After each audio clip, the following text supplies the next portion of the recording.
I was born in Frankfurt, Germany on December 20th, 1926. We lived in Germany till 1939, I think. You forgot your name. My name is Marion Sapir, and my maiden name is Strauss. And we lived in Germany and then moved to Switzerland, where I attended school, but my father could not get residency in Switzerland, and we moved to Amsterdam, the Netherlands. And I attended a school to learn the language, and then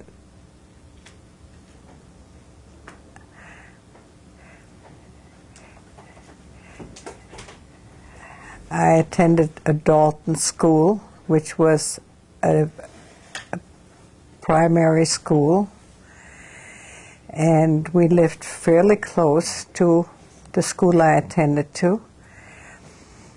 And one day the Germans came and took our house. We lived in which was called an upper house. We had 3 floors. And the Germans took our house, which was near their Kommandantur, and we had to be out in 24 hours and leave pretty much everything behind. And we got put in with another family, and my parents and my brother slept in the attic, and I had a room, and I attended the Jewish school in Amsterdam until there was a razzia, and the Germans picked us up from our apartment and took us to a camp it's called Westerbork, and it was in Holland. And because my father fought in World War I for the German front, we were able to stay in Westerbork. In Westerbork, I worked as a nurse, and my parents were sent on transport to Theresienstadt because my father fought in Germany in World War I. And that was a privileged situation. So my father and mother and brother moved to Theresienstadt, and I remained in Holland. And then I had the opportunity to join my parents in Theresienstadt, which I did. And I was in Theresienstadt, I don't know exactly how long, but I was again together with my parents and my brother. And then my father was sent on transport. I don't know where to, but he wound up in I don't exactly remember. And my brother was called up, and I joined my brother, and my mother came along, and we wound up in Auschwitz, where my mother was gassed, and my brother was sent to Dachau, and I was sent to a different camp, which was in Öderan in Silesia. And I worked on the street gang with there were only women there, and we worked on the street gang, repairing the streets and whatever. And then we were put on a train again and wound up back in Theresienstadt.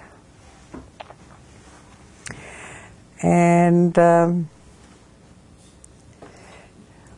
keep going. We were liberated in Theresienstadt, and I did not wait for transport to return to Holland. I fled Theresienstadt and made my way via different camps and places and finally wound up back in Holland. And in Holland I met my father, who had come back from Gleiwitz, I think was the camp he was in. And he and I rented an apartment, or sort of an apartment, and lived there until, and my father's brother, who had moved to the United States, got papers for us to come to the United States. And my dad and I moved to the United States, to Chicago. And my uncle worked for a leather craft company, and he had the Midwest Territory, and he was able to get my father the Southern Territory, which meant the south of the country. And so my father moved to Dallas, Texas, and I stayed in Chicago. I attended school. I became a lab technician. I had already been a physical therapist. That course I took in Holland. And I worked as a physical therapist for an orthopedic surgeon. And it seems all so long ago, I'm trying to remember. You're doing well. And his name was Leo Miller, and I was working for him for several years, actually. And gee whiz, I'm trying to remember what happened afterward. I can't. You're doing good. You're remembering plenty. What happened from, how did I come from, you know,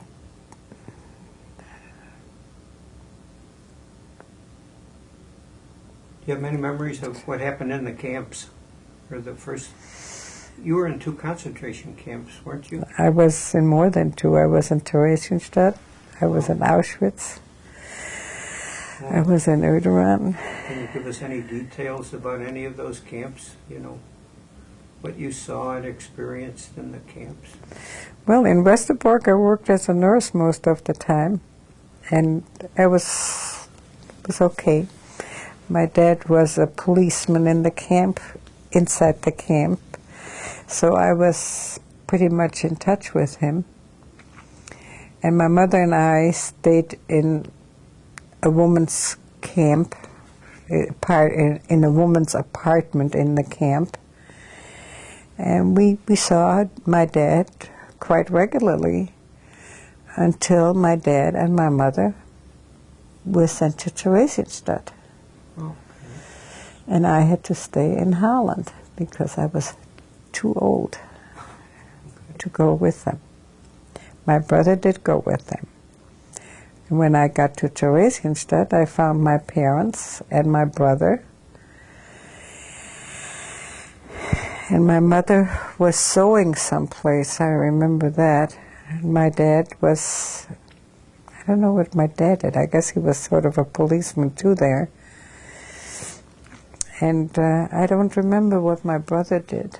I know he lived in a place with other youngsters. And there were some people there that my father knew that had been in Theresienstadt for a long time. We used to go occasionally to visit them, that I remember. It seems kind of hoggy. It's a long time ago. It's a very long time ago. And like I said, my brother was called on transport, and I wasn't going to let him go again. And my parents, my father already had been sent away, and so my mother and I joined my brother, and we wound up in Auschwitz. And then my mother was gassed in Auschwitz, and my brother was sent to Dachau. and I was sent to a different camp. You were separated, yeah. Absolutely. And my brother died in Dachau. I know nothing. I mean, he didn't come back from Dachau. That's all I know. How old was he then? My brother was 14, I guess. So you don't know how he died or anything? You know he died? I know he didn't come back. Yes. That's what I know. Yeah. So it was just my father and I, and we took a little apartment, and we stayed there until we were able to come to the United States. Okay. And then, as I mentioned before, we took an apartment, but my father worked for the same company that his brother worked for, but he got the Southern Territory, and that's why he moved to Dallas. And he remarried in Dallas, and so I have a stepsister who lives in Houston, but I really have not been in touch with her anymore. And I worked for Leo Miller, and then as a physical therapist, and I went to school to become a lab technician, and I worked for a friend of I think he was a friend of my father's, Dr. Side, and I worked in his lab, and trying to remember, but it's getting kind of hazy. No surprise. It's been, I'm almost 80 years old, so it's been a long time ago. When are you going to be 80? In December. Oh. December 20th. You're looking good for yourself at 80. Wow. Or at 79. Look, I would not guess that you were 79 right now. Well, I keep physically... You got to keep doing what you're doing. I keep physically fit and active, and I enjoy working with the children very much. So... Did you have brothers or sisters? I had this one brother who died in Dachau. Yeah, that's all. That's all. And you had one sister? No, I never, no sister. I just had the one brother, yeah. My brother was 2 years and 10 months younger than I am. So if he was 14, when the last time you saw him, then you were a little younger than that then? Yeah. No, I was older. Oh, you're older. I'm the older one, 2 years and 10 months older. Oh, I got it backwards. Well, Okay. So then I came to the United States. I worked for Leo Miller as a physical therapist. I liked working there, actually. It was 116 South Michigan, right across the street from the Art Institute. Oh, yes. I went to art school at 112. Oh, no, it was North Michigan, not South Michigan. I think it was North Michigan. There was an art school there. There was an art school? Chicago Academy of Fine Art was, right. I believe, 112 North Michigan, I think. But could have been South. No, I think it was North Had to Michigan. be South? No. I was 116 South Michigan. Okay. North Michigan, there was the library, the public library. And then, Yep. By Randolph Street. Yeah. Randolph, Washington. I think we got it. well, I hope... Did you have any more comments? No comments.